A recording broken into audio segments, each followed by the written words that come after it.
Kisah yang akan aku ceritakan malam ini berkaitan dengan traveling, di mana kisah horor ini dialami oleh Ilham waktu dia sedang traveling tahun 2016 lalu. Ilham ini memang suka traveling dan sudah mengunjungi banyak tempat juga. Tapi baru di kunjungan kali ini dia mengalami berbagai kejadian mistis di luar nalar. Dan yang bikin semakin aneh, semua kejadian mistis ini Ilham alami hanya dalam waktu singkat. Penasaran sama kisah selengkapnya? Jadi tanpa berlama-lama kita langsung masuk saja ke ceritanya. Check it out. Kisah yang akan aku ceritakan ini dikirim oleh teman kita yang bernama Ilham dari sebuah kota yang ada di Pulau Jawa. Halo Bang Ilham. Nah, jadi pengalaman horor ini dialami oleh Ilham waktu dia mengunjungi sebuah gua yang ada di Pulau Jawa pada tahun 2016 lalu. Jadi Ilham ini adalah seorang solo traveler yang suka mengeksplorasi tempat-tempat wisata tersembunyi, baik itu di sekitar kotanya maupun di luar kotanya. Menurut Ilham, dia merasa lebih bebas dan lebih tenang jika bepergian sendiri. Setiap kali traveling, dia lebih suka tidak ditemani siapa-siapa. Lebih enak menurutnya, karena dia bisa jalan sesuka hati tanpa harus memikirkan orang lain. Selain itu, Ilham juga lebih suka mengunjungi kawasan wisata di hari biasa, bukan di akhir pekan, untuk menghindari keramaian. Pada suatu hari di tahun 2016 ini, Ilham sedang rebahan sambil melihat-lihat sosial medianya. Kebetulan muncullah sebuah foto pemandangan gua yang sangat indah. Gua itu punya dinding batu yang tinggi dan di sekitar mulut gua banyak pepohonan rindang. Dari fotonya saja sudah terlihat tempatnya sejuk dan tenang. Ilham belum pernah datang ke gua itu, akhirnya dia berpikir, "Wah, aku mau ke sana." Saat itu juga Ilham langsung mencari tahu lokasi dan akses untuk pergi ke gua ini. Setelah dicek, ternyata lokasinya ada di kota sebelah dan bisa dijangkau naik motor. Ilham segera menentukan hari untuk pergi ke sana, yaitu di hari Selasa minggu depannya. Hari pun berlalu sampai akhirnya waktu yang ditunggu tiba. Ilham berangkat sesuai rencana di hari Selasa. Dia berangkat jam 7.00 pagi naik motor agar jalanan tidak ramai. Sepanjang jalan Ilham melihat Google Maps dan setelah menempuh perjalanan selama kurang lebih 2 jam, Ilham sampai di kawasan gua sekitar jam 9.00 pagi. Waktu itu parkiran gua masih sepi. Ilham belum melihat ada kendaraan lain di area itu. Di sini Ilham justru senang karena sesuai harapannya. Baguslah tidak banyak orang, biar aku puas-puasin main di sini pikirnya. Karena hari masih pagi dan langit cerah, Ilham merasa ini momen bagus untuk melihat pemandangan. Akhirnya setelah beli tiket masuk, Ilham langsung masuk ke kawasan wisata ini. Untuk masuk ke sana, ternyata pengunjung harus melalui jalan setapak yang lumayan curam dan panjang. Tapi hal ini biasa buat Ilham karena dia sudah terbiasa dengan tantangan. Apalagi di sepanjang jalan, dia melihat pemandangan pegunungan yang indah dan sejuk. Dia pun sibuk dengan kameranya, sesekali mengambil gambar. Karena sering berhenti untuk berfoto, Ilham tidak langsung sampai ke guanya. Baru sekitar setengah jam berjalan, tiba-tiba langkah Ilham terhenti. Di depan matanya sudah tidak ada jalan lagi. Jalurnya buntu, tertutup oleh sebuah bukit yang tingginya kira-kira 10 meter. Ilham berpikir, "Loh, kok ada bukit di sini? Apa aku salah jalan?" Tidak mungkin dia mendaki bukit itu begitu saja. Ilham menengok ke kanan dan kiri untuk mencari jalur alternatif, tapi tidak ada. Sampai akhirnya matanya tidak sengaja tertuju pada sebuah papan petunjuk wisata yang terpasang tidak jauh dari tempatnya berdiri. Papan itu bertuliskan, "Gua berada di atas bukit." Oh, di atas ini rupanya. Berarti benar ini jalannya. Tapi bagaimana caraku naik? Karena di depan matanya tidak ada tangga bantuan untuk naik ke atas. Namun dia tidak menyerah begitu saja. Sayang rasanya kalau harus balik lagi padahal sudah jauh-jauh datang. Ilham pun berusaha mencari cara melewati bukit ini. Dari bawah, dia melihat ada sebuah pohon besar yang tumbuh di atas bukit. Pohonnya sangat tinggi sampai akar-akarnya menjuntai turun ke bawah. Beberapa akar ini bisa diraih oleh tangannya. Ilham berpikir untuk memanjat sambil berpegangan pada akar-akar pohon tua itu. Dia mencoba memanjat sebentar dan ternyata bisa. Bukitnya lumayan tinggi, sekitar 10 meter. Dia terus memanjat, beberapa kali berhenti untuk mengambil napas karena lelah. Nah, waktu sedang memanjat, Ilham melihat sesuatu di sela-sela tanah bukit itu. Ada banyak sekali dupa dan kembang 7 rupa. Ada yang masih basah, ada juga yang sudah kering kecoklatan. Kok ada ini? Apa ini tempat ritual ya? Pikirnya. Tapi dia membiarkannya saja dan lanjut memanjat sampai berhasil sampai di atas bukit. Sampai di atas, Ilham langsung duduk di bawah pohon besar tadi untuk beristirahat. Dia melihat jam, masih jam 09.00 pagi lewat sedikit. Sambil beristirahat, mata Ilham melihat ke arah pohon tua tadi. Dari dekat, baru kelihatan jelas betapa besarnya pohon itu.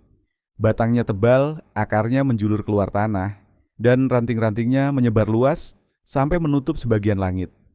Awalnya biasa saja, tapi tidak lama Ilham mulai merasa aneh.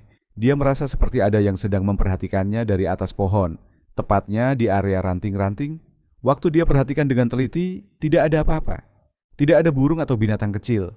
Padahal biasanya pohon sebesar itu pasti ada makhluk yang hinggap. Ini benar-benar sepi dan hening. Perasaan Ilham mulai tidak enak. Akhirnya dia memutuskan untuk segera lanjut menuju gua. Sebelum beranjak, Ilham sempat berucap, "Assalamualaikum, nuwun sewu derek langkung." Permisi, numpang lewat. Dia merasa perlu permisi, siapa tahu ada penunggunya. Baru 2 langkah berjalan, tiba-tiba ada suara sesuatu yang jatuh di belakangnya dengan keras. Prak! Dia langsung menengok ke belakang ke arah pohon tadi, tapi tidak ada apa-apa. Hanya ada daun dan ranting kecil yang memang sudah berserakan sejak awal. Suara apa itu? Tidak mungkin ranting kecil bunyinya sekencang itu. Ilham mulai was-was, tapi mencoba berpikir positif. Mungkin ada batang pohon jatuh di bawah bukit dan suaranya terdengar sampai ke atas. Dia lanjut berjalan ke arah gua. Ternyata jarak dari pohon tadi ke gua sudah lumayan dekat, kira-kira hanya 20 langkah. Dari situ dia sudah bisa melihat guanya. Namun, beberapa langkah sebelum sampai, Ilham lagi-lagi melihat banyak sesajen yang ditaruh di dalam gua. Terlihat dari luar. Ilham sempat berhenti. Sepertinya benar ini tempat ritual. Apa aku balik saja ya? Tapi karena sudah di depan mata, dia tetap nekat berjalan ke gua itu. Pas sudah hampir sampai di bibir gua, tiba-tiba badan Ilham terasa sangat lemas. Kepalanya pusing, pandangannya buram, seolah tenaganya habis total. Padahal jaraknya dekat sekali, tapi rasanya jauh lebih melelahkan daripada perjalanan dari loket tadi. Karena sudah sempoyongan dan tidak kuat lagi, Ilham melepaskan ranselnya dan duduk bersandar di bebatuan besar di depan mulut gua. Dia tidak masuk, hanya beristirahat di depannya. Karena kelelahan, Ilham akhirnya ketiduran di sana. Saat sedang tidur, Ilham merasa ada yang menepuk-nepuk pundaknya. Dia juga mendengar suara laki-laki tua berkata, "Tangi, Tangi, Tangi, bangun, bangun, bangun." Dia pun terbangun, tapi masih setengah sadar. Pandangannya masih samar-samar. Saat dia membuka mata, dia melihat sosok kakek berdiri di depannya.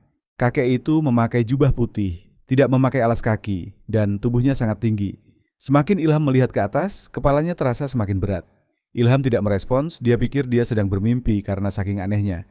Dia memejamkan mata lagi karena kepalanya berat. Tiba-tiba kakek itu bicara lagi, "Tangi, Tangi." Kali ini Ilham langsung terjaga sepenuhnya. Meskipun badannya masih lemas, dia sudah lebih sadar. Dia membetulkan posisi duduknya dan melihat ke depan. Tapi tidak ada orang. Namun, waktu dia menengok ke arah pohon di bibir bukit tempat dia duduk tadi, Ilham melihat kakek berjubah putih itu sedang bersandar di batang pohon. Ternyata itu bukan mimpi. Ilham terdiam bingung. Bagaimana kakek itu bisa ada di sana dalam sekejap? Dan bagaimana kakek setua itu bisa naik ke atas bukit dengan medan sesulit itu? Sambil duduk bingung, kakek itu tiba-tiba bicara sambil menunjuk ke arah gua. "Melebu ning jero gua. Ning jero gua ono banyu netes, tekan dhuwur, ombe banyu iku terus ndang mulya. Masuklah ke dalam gua. Di dalam gua ada air yang menetes dari atas. Minumlah air itu lalu segeralah pulang." Ilham bengong, memastikan kakek itu bicara padanya karena memang tidak ada orang lain di sana. Ilham hanya menjawab dalam hati, "Nggih." Iya. Tepat setelah itu, Ilham mendengar suara desisan ular yang sangat jelas di sekitar gua. Ilham kaget dan refleks berdiri karena takut digigit. Waktu dia menengok ke kanan dan kiri, tidak ada ular. Tapi suaranya masih ada dan terasa sangat dekat. Pas dia menengok ke langit-langit bibir gua, di sanalah dia melihat kepala ular piton yang sangat besar. Kepala ular itu jaraknya tidak jauh dari kepala Ilham. Astagfirullahalazim. Ilham ingin lari, tapi badannya tidak bisa digerakkan. Bukan karena membeku karena takut, tapi badannya benar-benar tidak punya energi. Padahal dia baru saja beristirahat. Dia hanya bisa berdoa dalam hati memohon pertolongan Tuhan. Saat sedang berdoa, Ilham menyadari sesuatu yang membuatnya trauma sampai sekarang. Pohon tempat kakek berjubah putih bersandar tadi ternyata bukan batang pohon. Itu adalah badan ular. Ular itu menjulur dari arah pohon tadi sampai ke bibir gua. Bayangkan betapa besarnya ular tersebut. Ilham syok luar biasa. Dia hanya bisa menutup mata sambil terus berzikir. Dia mengintip lagi, dan pohon itu memang benar-benar badan ular. Tak lama kemudian, kakek tadi datang dari arah atas bukit. Kakek itu berjalan seperti terbang, tidak menapak tanah. Lalu dia naik ke atas ular itu seolah-olah sedang menungganginya. Badan Ilham benar-benar kaku, tidak bisa bereaksi apa-apa. Dia menutup mata dan membukanya lagi. Pemandangan itu tetap tidak hilang. Kakek itu tidak bicara lagi. Dia membelakangi Ilham. Sosok kakek dan ular itu bergerak menjauh, turun ke arah bukit, sampai akhirnya menghilang dari pandangan. Begitu mereka hilang, barulah badan Ilham bisa digerakkan kembali. Antara takut, syok, dan penasaran, Ilham memaksakan diri mengejar ke arah mereka menghilang. Dia berlari sekuat tenaga sampai ke ujung bukit, tapi di bawah tidak ada apa-apa. Tidak ada bekas rumbutan atau ranting yang terseret badan ular besar tadi. Di satu sisi dia lega mereka sudah hilang, tapi di sisi lain dia masih syok. Ilham kembali ke depan gua dan mengambil ranselnya. Dia sudah mau kabur, tapi kemudian teringat ucapan kakek tadi. Kenapa kakek itu menyuruhku minum air di dalam gua? Apa dia tahu aku kecapekan atau mau memberitahu sesuatu? Karena penasaran, Ilham akhirnya masuk ke dalam gua dengan langkah sempoyongan. Dia mencari tetesan air yang dimaksud, dan benar saja ada air yang menetes dari langit-langit gua. Ilham mendekat dan berucap, "Assalamualaikum nuwun sewu. Kulo nyuwun toyonipun gih. Assalamualaikum, permisi. Saya minta airnya ya."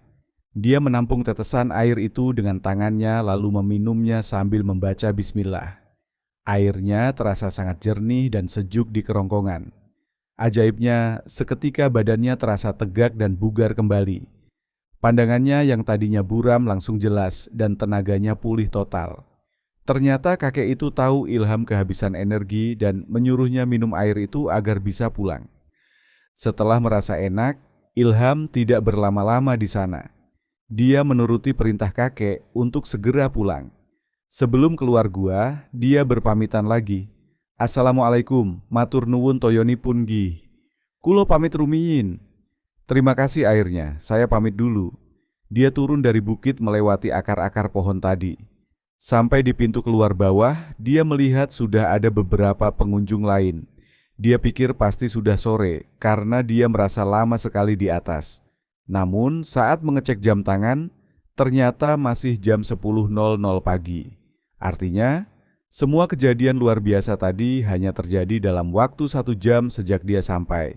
Dia merasa sudah tertidur 2 kali, melihat kakek, ular, dan masuk ke gua yang harusnya memakan waktu lama. Dia sempat mengira jam tangannya rusak, tapi saat mengecek ponsel, jamnya sama, pukul 10.00 pagi. Karena masih tidak percaya, dia bertanya pada bapak pemilik warung di sana. "Pak, jam berapa sekarang?" Bapak itu menjawab, "Masih jam 10 pagi mas, baru mau naik ke gua ya." Ilham menjawab, "Saya baru turun pak." Bapaknya heran, "Loh, cepat sekali mas. Kenapa? Tidak betah ya?" Mendengar itu, Ilham langsung bertanya tentang gua tersebut. "Pak, kenapa di atas banyak dupa dan sesajen?" Bapak itu menjelaskan bahwa gua tersebut memang sering dipakai untuk ritual atau semedi bagi orang yang punya hajat tertentu. Ilham kemudian bertanya tentang kakek berjubah putih. Bapak itu menjawab bahwa selama belasan tahun di sana, dia belum pernah melihat kakek seperti itu. "Mana mungkin orang berjubah bisa naik ke bukit itu mas, medannya susah." Lalu Ilham bercerita tentang ular besar yang dia lihat. "Oh, kalau itu biasa," kata si bapak dengan santai. "Warga yang mencari rumput sering melihat ular itu. Besarnya memang sebatang pohon. Tapi itu bukan ular sungguhan, itu ular jadi-jadian. Kami sudah biasa melihatnya. Namun soal kakek yang menunggangi ular, bapak itu bilang Ilham mungkin orang pertama yang melihatnya." Setelah makan, Ilham pun pulang. Di sepanjang jalan, dia masih bertanya-tanya mengapa dalam 1 jam saja dia bisa mengalami begitu banyak kejadian. Dan siapa sebenarnya kakek berjubah putih itu? Warga sekitar saja tidak pernah melihatnya. Mungkin kakek itu adalah penunggu tempat tersebut yang menampakkan diri untuk membantu Ilham. Ilham merasa kakek itu menyelamatkannya, karena jika dia tidak meminum air gua itu, mungkin dia tidak akan punya kekuatan untuk menempuh perjalanan pulang. Pengalaman Ilham ini cukup unik. Biasanya orang yang datang ke tempat mistis akan diganggu atau diteror, tapi Ilham malah dibantu. Mungkin ini bukti dari slogan, "Anda segan, kami pun sopan." Karena selama di sana, Ilham selalu menjaga sikap, mengucapkan salam, dan berterima kasih. Dia juga tidak punya niat macam-macam. Semoga kita semua selalu mendapat perlindungan dari Tuhan dimanapun kita berada. Amin ya Rabbal Alamin. Terima kasih Bang Ilham sudah berbagi pengalamannya.